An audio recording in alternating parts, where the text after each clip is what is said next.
Hey there, everybody. How goes? Michael Donahue for Ride Monkey Radio. This week is the conclusion of my interview with Fred Koehler, in which we discuss highlights from his rather lengthy career. Again, I can't even really put into words how truly thankful I am that this got to happen. Given how kid on Christmas excited I was on the inside, I think I held it together pretty well. Thanks again for listening. Please enjoy. So, the way I initially discovered you was I was staying in a hotel for a little while. At 15, and I was raised extremely religiously to the point where I could pretty much only watch PG until I was in fact 13 in just about every case. Sure. And so like the most extreme movie I had seen at this point in my life was Terminator 2, which is great, but let's be honest, not the most ridiculous in terms of its content. Right. Everybody's asleep, and I'm channel surfing, and we have HBO because we're in a hotel, and I come across this show about some dudes in prison. I don't know what this thing is, but I'm sitting here watching it, and I look it up, and I'm like, oh, it's called Oz, okay. The content of this program is just gritty, violent masculinity contained in a place that no one can leave. The arc that I'm treated to is the end of your character's arc, which, spoilers for Oz, you die. Mm-hmm. And I don't know exactly like how to best get into it, but those 10 minutes of that show, when I watch things that impact me emotionally are things that stay in my brain the most. Certain people like only need to watch something one time. Before my father developed dementia, he would be able to recall things almost in their entirety. So if he saw something more than once, it was extremely high praise. I hadn't seen this episode of Oz since it aired, until about 3 years ago when I dove through the entire show. And when I got there, I remembered like your face, the position you're in when you die. Wow. I mean, I was like, this did leave the impact I thought it left. Oh, great. So I geeked out a little harder than I needed to when I met you. I apologize. No. Seeing those 10 minutes removed from the context of the rest of the show and the character even had an impact on me, just because of the point I was at in my life where, like, I was raised very, very Catholic, so the notion of, feeling shame and regret for your mistakes and having to atone for them in whatever fashion was something I was intimately familiar with. Mm-hmm. And the fact that your character is presented as somebody who made horrible mistakes but is on the road to recovery, is on the road to get on the straight and narrow, is hanging out with people that he thinks are a positive influence but are just there to fuck with him, completely unbeknownst to him. Mm-hmm. Like the scene where you think you're all just having fun wrestling and they are clearly trying to fuck with your father. At the time, when I watched it last night, it was 100% them fucking with your father. But when I watched it at the time, I was like, see, these guys just want to help. Right. And so when it builds to you standing up to your father, I was like, good on you, motherfucker, yeah!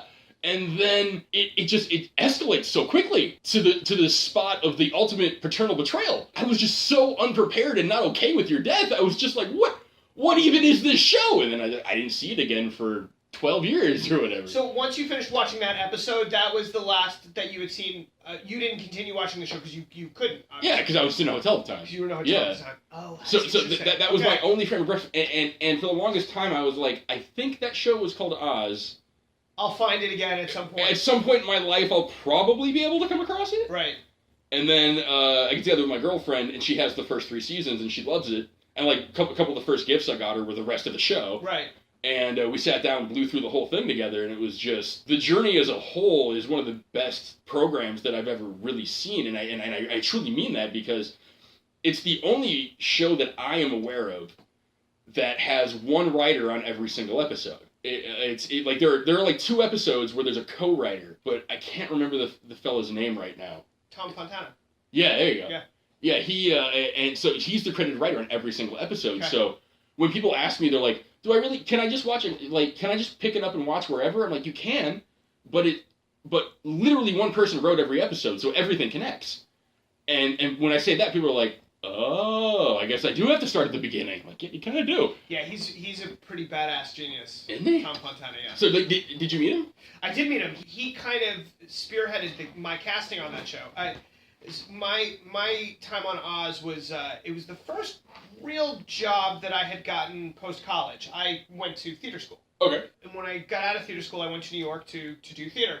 That's where you go. Where you go. When I was a kid, I was on a television show called Kate and Allie for years, from the ages of 7 to 14. Oh, right on. I think that he had kind of a little gleeful idea to take the actor who was on this really sweet, good-natured sitcom in the 80s and cast him as Schillinger's son in this really like you said, this really gritty prison drama. Oh yeah.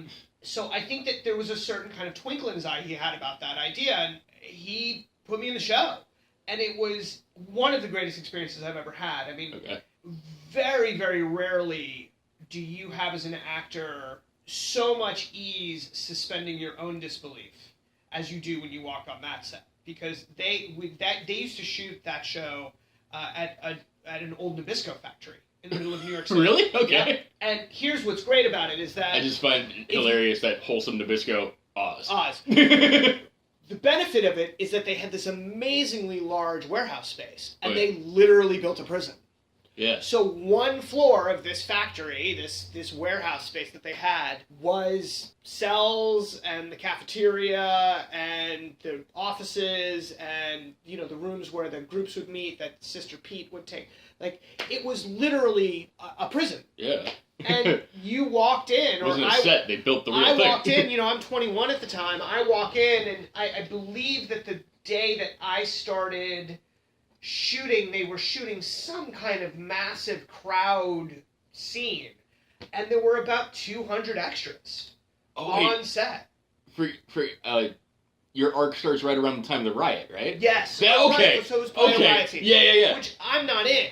But, my first day, one of my scenes we're shooting later on in the day, but, I get there hours before they're going to use me. Right. And sure enough, there's, 200 guys in, various prison garb kind of milling around, and it really does feel like you're walking into that environment. I mean, it was not easy for me to kind of buy into what it is. And one of the absolute best ensemble casts that have ever been on TV were on that show. It's just a who's who of just stellar actors. It was a thrill. I mean, it was truly a thrill to be on that show for even the limited time that I was on it. It was great. It was great fun. So you're on 4 episodes, and well, I'm on 3. Well, 4 total, but 3 4 in a row. total, yeah. 3, and then later on I come in as the chorus. Right. I mean, one of the things that's amazing about that show is it's ostensibly a Greek tragedy. Oh yeah, 100%. So the structure of it is not one that TV viewers are used to, with this kind of Greek chorus kind of traveling through and telling you, thematically and what you're supposed to really be paying attention to. Oh, the great Harold Perrineau. That guy is so good. He's so great. That guy is so good in everything. He's great. He really is. So yeah, it was those 3, and truthfully, one of the things that I'm really proud of is the arc of that character, because there's almost this kind of Shakespearean tenor to it, because he's someone who has to. I mean, listen, the crime that he commits in order to get into that prison is so horrific, and was pulled from headlines at the time. I truly don't recall how is it that you get in. I drag an African American man from the back of my truck, kill him. Yeah. I chain him and drag him and murder him in a hate crime. Yeah. And show up being the son of this, Aryan Brotherhood white supremacist leader in the prison, and completely denounce by the end of the arc, everything that character stands for and what I myself stand for. I mean, there's ultimately no real redemption that can happen realistically from committing a crime like that. But the kind of philosophical, spiritual rebirth that the character goes through is one of the only things that really does feel redeeming as an actor portraying that. Because that's the thing. I mean, one of the and you may remember it because of your memory of the show is, we're all shit. Yeah, that's one of the notes I took. The way you say that, yeah. None of it matters. And that is actually the thing that he comes to in that arc, and that's that was so thrilling to portray someone coming from one place and ending up in the complete and utter opposite headspace. It's great writing. It's a really fun thing to try to bring to life. With that group working with J.K. Simmons and Lee Tergesen, I mean, like, just great people. Well, it was funny because I think it wasn't until about halfway through watching Oz where I went through like some IMDb's, and I'm like, why do some of these people look so familiar? I don't understand. And like, I'm a huge Wayne's World fan. And I was like, Beecher was in Wayne's World? Yeah. What? It's truly one of the biggest ensemble shows that I can remember too. I mean, there's, you know, even if people weren't regulars on the show kind of all throughout its run, like Lee or J.K. or Harold, you know, the other just actors who come in, not to mention the amazing influx of theater actors. There, the Rita Morenos and the Terry Kinneys. Ernie Hudson is fantastic. Like, it really is just... The guy that comes in after Hudson is just a jerk. The great Uta Hagen, the great theater teacher. So I was like, I know that name. She's in it. I forget who she plays, but I know she guest starred on an episode or two of it. Like, if you were an actor in New York City at that time, you ended up on Oz at some point. Okay. And it was just a great thrill to be around those people, especially at 21, 22 years old. It was a learning experience, and it was, you know, the heightened material of it really kind of forces you to raise your game and to keep up with not only the writing, but also the other actors. It was a wonderful gauntlet to go through. Oh, it must have been. I mean, we could just go on and on a list of the people. The two of my directors were Steve Buscemi and Chaz Palminteri. Okay, so you brought it up. That was absolutely going to be one of my questions. So the one where you die, Buscemi directed. Yeah. What was that like? Great. You know, it was... There is something... Other directors do this too. Not all of them. But there is something really wonderful about being directed by another actor. Right. They have a facility to talk to actors in a way that I think eludes some directors. But look, you know, not everybody is created equally that way. Some people are really interested in camera. Some people are really interested in performance. It just is what it is. When you're a director who I think comes from an acting background, which of course Buscemi does, the thing that he really keyed into was how to get performance out. And I remember doing the cafeteria scene where I actually have the altercation between J.K. playing my father. And we did a couple of takes of it, and he came over and he pulled me aside and he actually talked me through the scene. And he's like, listen, I want you to try this and try this and try this. And the thing comes alive. He has a way of seeing things and also communicating them that as an actor is a total benefit. Allows you to kind of... Like when you have that sense memory and that when you have the experience to draw from and communicate with. When I was taking theater classes, like if I was trying to get something out of somebody, I would communicate through like a common language of film. It was like I couldn't figure out how to properly express the emotions I was trying to get them to perform, but I would say like, have you seen this part of this movie? And they'd be like, oh yeah. I'd be like, okay, you know how they're feeling this at this point? And they're like, yeah. I'm like, that's what I'm looking for. Oh, okay. So it's being able to find a common language, and if like there are directors who are like, just go over there and speak, you know? Yeah, and listen, that's also part of the course. I mean, look, there are things that not everything necessitates. Like sometimes it's a really good thing to show up on a set and have a director not pay attention to performance, and it allows you to kind of do organically what you think as the actor works, and truthfully, that's your responsibility. It is, yeah. As an actor, your responsibility is to bring that to life and make your little piece of the puzzle work. And sometimes it's a benefit for a director to look at you and go, look, I hired you to do this, so do it. Like, do what you think is... And if we go far off base, we'll adjust. Yeah. And sometimes it's really annoying to have a director who is completely micromanaging every aspect of an actor's performance.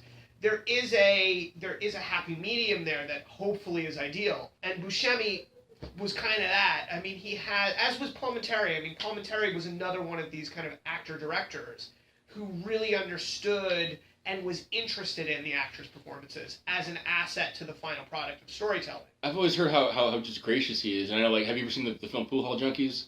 Yes, I did. Yeah, because I know he was very influential in like when he accepted the part is what got the last bit of funding, the green light for it, and he told the guy the writer's director star of the film, he was like, I'm going to do this for you on the grounds that you do someone else a favor just like this down the road. And it was just like, that's just such a cool, like, that he would A, do it, and B, say that. You know what I mean? It's just like, it just speaks volumes about his character. Sure. Yeah. Sure. Was he similarly, I mean, it was all equally, they were all equally impressive to me. I mean, you know, one of the things that I really feel about that whole situation was how taken care of I was. And I don't mean that in a kind of, you know, like I really needed to be coddled or anything, but I was so young. Right. I mean, it was my first job out of college, and it was really intense. The intensity of what that show is about, and the nudity and the violence and all of that stuff, I never once felt like I wasn't being looked after by not only Chaz and Steve Buscemi and the entire environment. There was such a kind of understanding that we are dealing with sensitive material. This is a really great working environment, and we are looking out for one another. It was one of the most caring work environments, which is in such stark contrast to what the content of the show is. But I'm guessing that's why, is that everybody kind of showed up there understanding that what they were dealing with was really kind of valuable and important, but also fragile. And you have to kind of keep it as civil and as caring and as comfortable as possible in order to tell that story. Definitely, man. We're going to flip around the career just a little bit. Okay, so American Horror Story. Great experience, wild experience. Totally enjoyed being amongst that group of actors.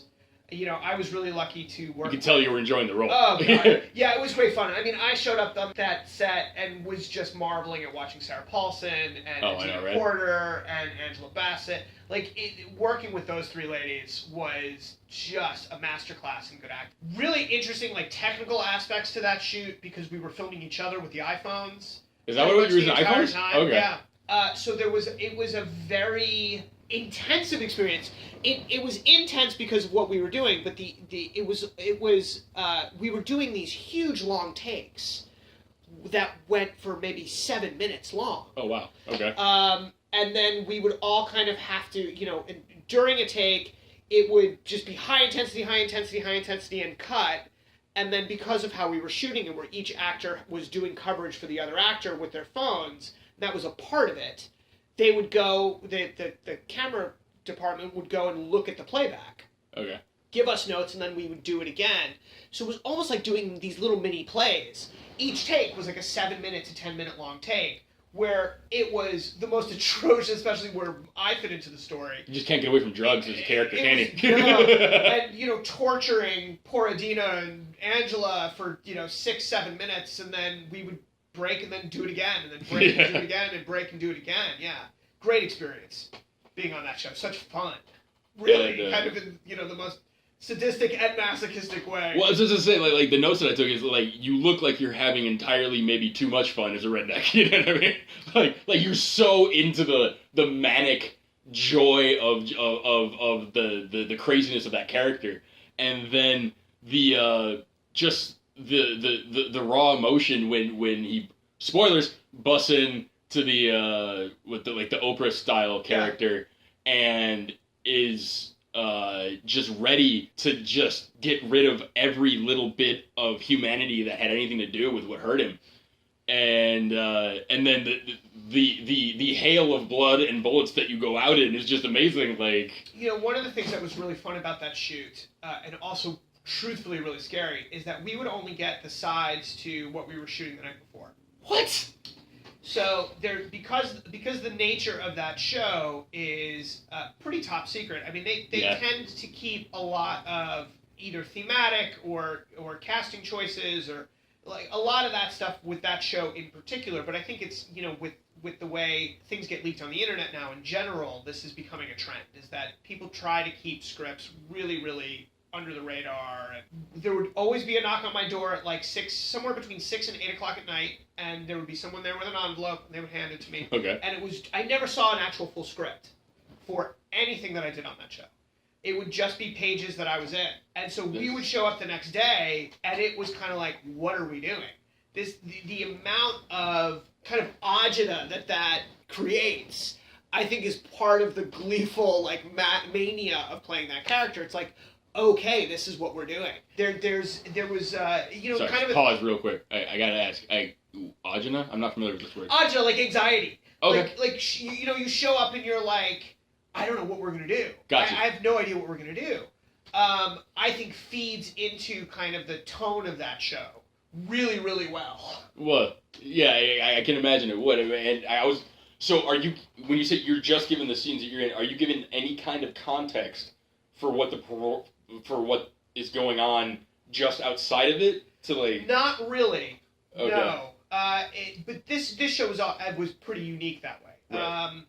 When I auditioned for it, and that was a pretty straight audition, the audition sides that I had in bold, kind of Sharpie at the top said, this is not actually what you are doing.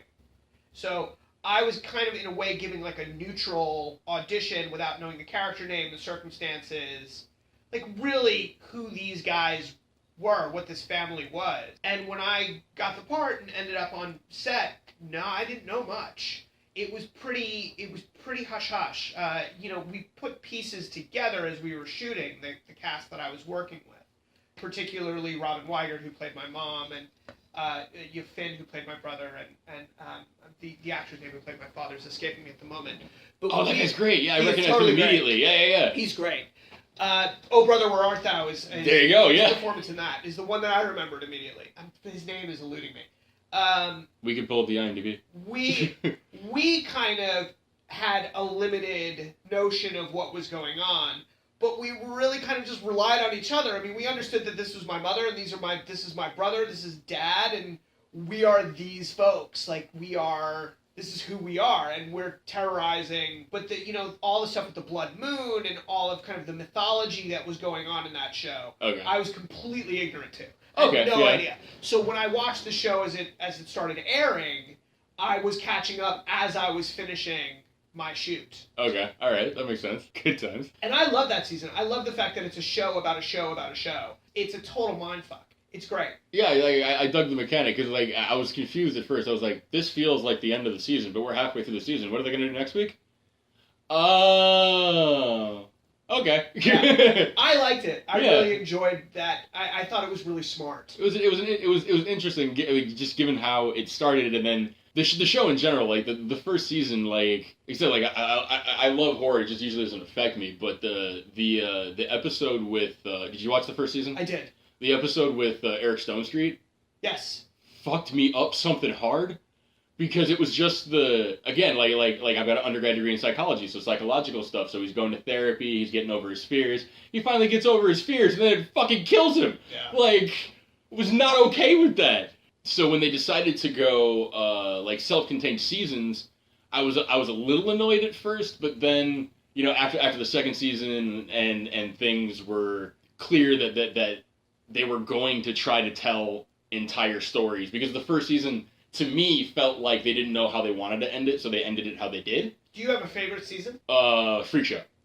Freak Show is my favorite, okay. by far, and that's just, Freaks is one of my favorite movies. Okay. Yeah, have you seen Tom Brown's Freaks? Yeah, of course. Well, you'd be surprised. Somebody I might be surprised if you hadn't at least heard of it. But, so there are people who are like, what's Freaks? And I'm like, well, the guy made Dracula, ended his career. But, so I loved that they took that framework and gave us a season of brilliant television about it. How good was Sarah Paulson? Oh my God, as both of them. How great was she in that? And the dichotomy of how great was she? How great was Kathy Bates? It's such top. That's one where she had the Ozark accent, right? Yes. Yeah. It's top notch. It's Chickless. Yeah. Fucking Chickless is And Evan Peters is doing some of the great. Are you watching him on this current season? Oh yeah. I haven't seen this week's, but I've seen everything else. He does consistently some of the best acting on TV and has for years. He's great. He's great in Hotel. I was saying in Hotel, he's great. At first, I was like, "What is this cartoon?" But then you understand the stylized aspect of it. By the end of that first episode, by the end of his introduction, I was like, "Oh, I'm so on board for this." Yeah, he's fantastic. Yeah, and then his and just how he can play so different every time. Yeah. And then have you seen him in the X-Men movies? No. He plays this really peppy, youthful character named Quicksilver, whose power is he's super fast. Okay. But just like his youthful, like bouncy, like caffeinated, I'm having a good time with everything. Like you should check that out. Okay. And the actual mechanics of the scenes that he's in are really interesting too, because he can move so quickly that everything is in slow motion to him. So the first movie that he's in, he comes into a kitchen where there's a mutant / government Mexican standoff happening, and as Bullet starts to fly, he zips around the room like moving people, changing trajectory of bullets, and the effects they spent the money. So it looks great. It looks amazing. Oh, that's fantastic. And in the second one, he's running around saving people from an exploding building while it's exploding. Right. Like, it's, yeah. And a lot of the fun of the sequence has to do with his performance. So that's... Yeah, I'm quite taken with him. I think he's a really, really good actor. Yeah, most definitely, man. Alright, so on a super deep cuts nerdy level, I was a big fan of the show called Freaky Links that I completely forgot you were in until I was doing a little bit of research for this. May or may not have acquired a copy of the episode that you were in and gave it a rewatch. Like, do you remember much about making that at all? My memory is pretty limited on that. I think I was on it for maybe 2 days. Yeah, okay. I remember the makeup that they put together. That's one of my notes. Like, I love the gloriously, like, late 90s goth style. Yeah, it's from what I remember, it's very like Robert Smith of The Cure. Like, it's, very much so. Remind me.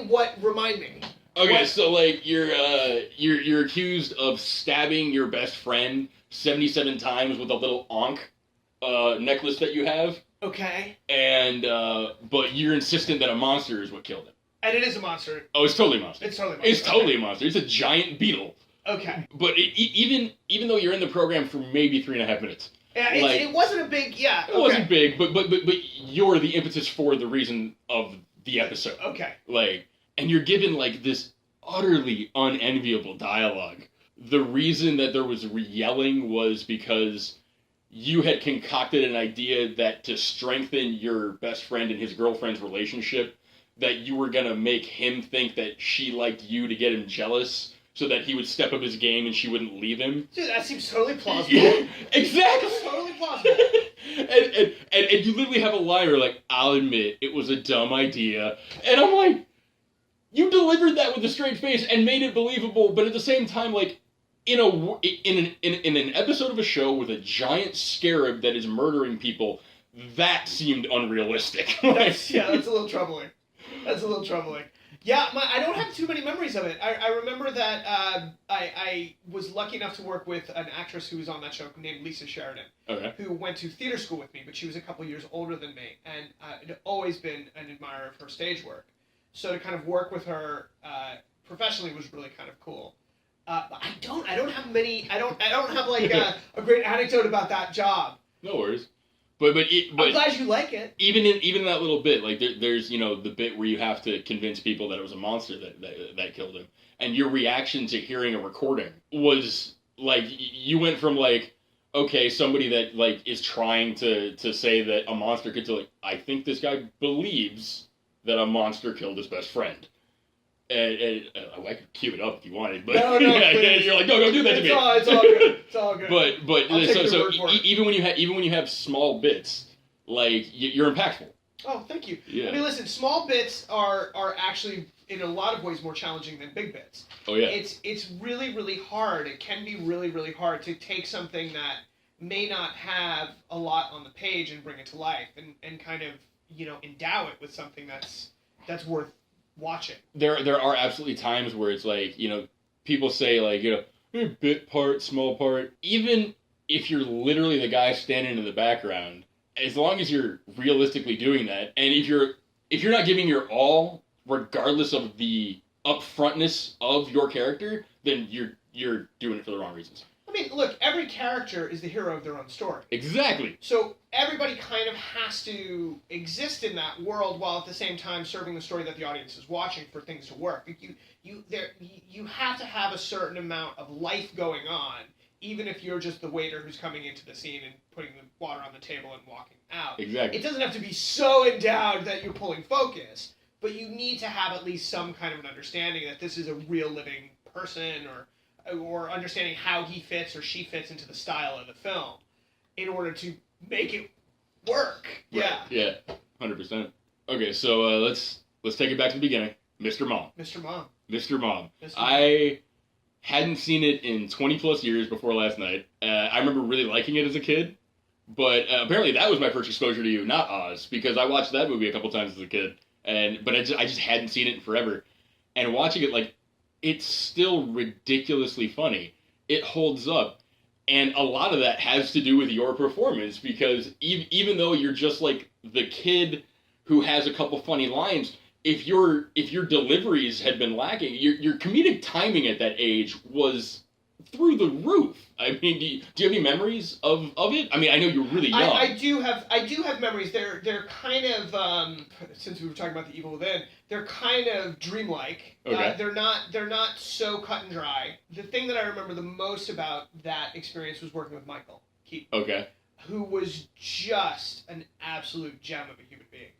I was like, it must have been crazy having Beetlejuice and Batman as dad for a while. Oh God, I still think, I mean, even to this day, I'm kind of in awe of him and the work that he's done. He's great. His resurgence is so overdue. I mean, and truthfully, the film industry is a much better place when he's in it, and he's doing the work that he does. He's so great. Pacific Heights. Pacific Heights. Clean and Sober. I haven't seen that one. Oh, Clean and Sober's great. He's a guy who's literally he's battling alcohol and drug addiction. Okay. He's great. It's a great character piece. Beetlejuice, of course. Yeah. Batman. He's just fantastic. The films that he did that are based on the Elmore Leonard novels, the Jackie Brown and. Oh yeah. He's great. He's great. I love Jackie He's Brown, great in man. everything he does. A lot of people like kind of ignore Jackie Brown because after Pulp Fiction they wanted Pulp Fiction 2, and it's like, but. What's wrong? This movie's amazing. Like, how can you not like Jackie? I think it gets a lot of shit because the source material is not Tarantino's. Oh. Because it's based on something that he adapted as opposed to wrote. I think I had come at it from that angle. People get a little funny about it. Okay. I actually think as a film, it works. Doesn't it? Oh yeah, I think it's great. It never leaves you wanting. It never slows down to the point where you're like, what time is it? You know, you're always engaged. It's funny. It's dark and funny. Totally dark, yeah.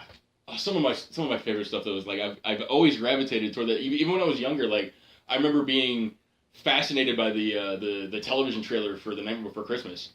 And oh sure. And my parents insisted that it was gonna be too scary, and they were like, all right, we're gonna go see it, and then we'll tell you if you can see it or not. And they went and saw it, and they deemed it too scary. But when it came out on VHS, they bought it, and not only was it not too scary, like, they genuinely were annoyed that they hadn't let me see it in the theater because I lit up so much. And some people I think just have a proclivity towards it. One of the it's funny to even admit, but I grew up with 3 older sisters. Okay. And there's a pretty large age difference between the 2 eldest and me. It's 11 and 10 years. Oh wow. So when they were forced to kind of babysit, take care of me, whatever, while my mom was out at work, whatever, one of the things that they did was they took me to movies. Okay. And some of the movies that they took me to, you should not have been 5 or 6, they're 15 and 16, like the original Friday the 13th. Oh God. Carrie, like these are, dude. totally things that I should not at age 6 have been able to see. Right. Cujo. Oh God. Like these just ridiculously inappropriate. How are you supposed to want a puppy if you're gonna think it's turning to Cujo? Completely. But I think the funny thing is in retrospect now, I don't really remember outside of kind of like the jump scares involved in those films ever really having too much of kind of a reverberation about like being scared of stuff. Like, and I don't feel like they've numbed me to watching horror or seeing things that are supposed to emotionally kind of provoke. But yeah, some kids I think are okay watching that kind of stuff, and some totally not. But yeah, like the dark stuff. Like my favorite Robert Williams movie is by far Death to Smoochy. Really? Oh, by far. Okay. And then like some of my other favorites, like one people haven't even heard of called Jakob the Liar. I've heard Jakob the Liar, yeah. I was like, it was actually I want to say that was actually so I'm originally from Minneapolis, and they do a lot of like pre-screens of movies like in LA and New York and more in Chicago, but for some reason they were pre-screening Jakob the Liar at the Mall of America. And my mother and I got to go to this pre-screening, and it's. Have you seen it? I think I have. It didn't have a lasting effect on me though. It's like I'm trying to recall the plot. He's about it. He's in a Jewish ghetto, and radios are outlawed. And yes. He's friendly with this little girl, and in order to like make her happy, he starts pretending to be a radio. Yes, I do remember this. Okay. It's still a Jewish ghetto, so it's a wonderfully heartfelt film. Yeah, but it's dark. But it's rough watch. It's a rough watch. Yeah. And then have you seen 1 Hour Photo? Of course. That I've seen, come on. The Night Listener. I've heard that's great. I haven't seen that one yet. That's worth seeing. Okay. If you like dark Robin Williams, yeah. But actually, like one of my I've got it in a drawer in an envelope. One of my prizes was when I was a kid. I got one of those magazines that had all the addresses for celebrities to write. You could write to them. Oh, cool. Okay. And I wrote to a couple people, and it was around the time of Jumanji. And I heard I got a letter back from Robin Williams. It said Robin Williams, people, whatever. But I got an autographed 8.5 by 10. Oh, that's great. From Jumanji as a result of that. So I love his bright and peppy work. But there was something about later on in life when I discovered that this bright and peppy fella had this darkness to him that really kind of spoke to me. And truthfully, a great actor. Isn't he though? Great actor. People were like, oh, it's Robin Williams. I'm like, no. Listen, I understand that watching him do stand-up is something special. Oh, yeah. I get that. And stand-up for me is something that I watch with a certain amount of reverence and a certain amount of understanding that is not something I can do. Okay. It is so particularly its own art form. But that being said, his acting work, his straight acting work, whether it's, The Fisher King. Oh, Fisher King. He is an absolutely wonderful, wonderful actor. That movie's it's so good. It's heartbreaking. It's heartbreaking and funny and it's great.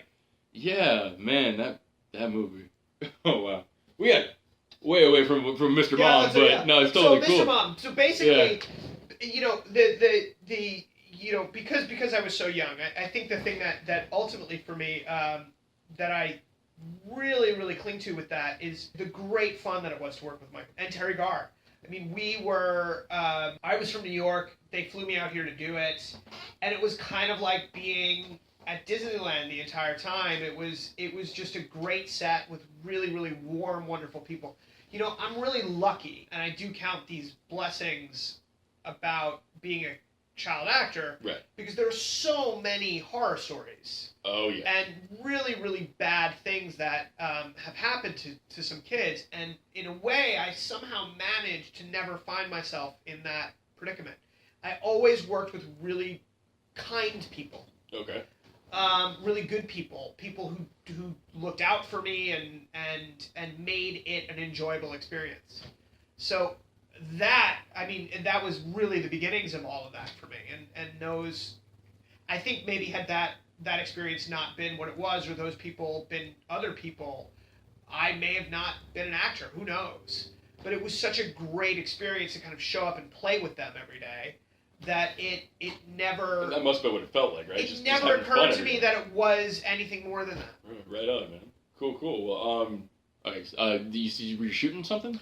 Oh, I was shooting this film. This director who I'd worked with previously named Jeffery Obrow, who you should IMDb him. Say again. Jeffery Obrow, Obrow. He directed a horror film in the 80s. Trying to remember what it's called.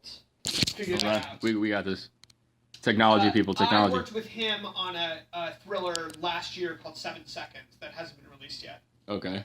And he's doing a new thriller called Pursuit that I shot on last week.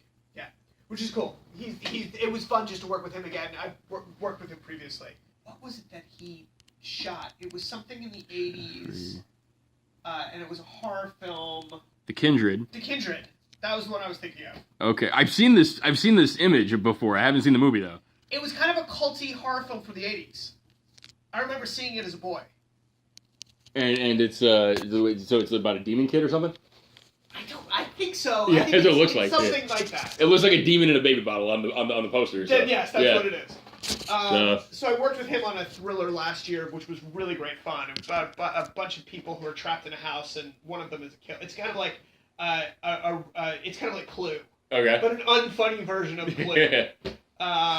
And he's doing a new thriller now that we were shooting in and around LA, which was good fun. It's always good. He's a really fun guy to work with. Right on. Good times, man. All right. This was an experience and a half, man. Oh, dude, I had a really great time talking. There you have it, folks. Conclusion of a couple of the best hours of my life. So, thank you so much for participating in this little experiment that I've got going that is going to continue rolling. Come back next week for some teasers of my next full episode. What that will be, you'll have to wait and find out. This is Michael Donahue, and thank you for listening to Riot Monkey Radio. Take care, folks.